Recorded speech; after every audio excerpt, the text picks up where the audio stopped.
Expectation যতটা কমানো যায় জীবনটা ঠিক ততটাই হালকা মনে হয়। কারণ প্রত্যাশা মানে একটা অদৃশ্য বোঝা যা আমরা নিজেরাই নিজেদের কাঁধে তুলে নিই, আর তারপর আমরা ক্লান্ত হয়ে উঠি মানুষের আচরণে, তাদের কথায়, তাদের ব্যবহারে।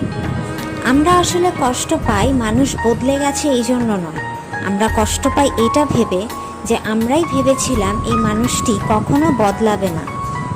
সত্যি তাই, সম্পর্কে প্রত্যাশা কমিয়ে দিলে সেই সম্পর্ক খুব সহজ হয়ে যায়।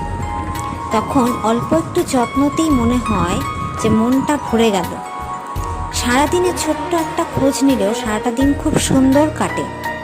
তখনই বুঝে নিতে হয় মানুষকে তার মতো করে থাকতে দেওয়াটা কতটা শান্তির।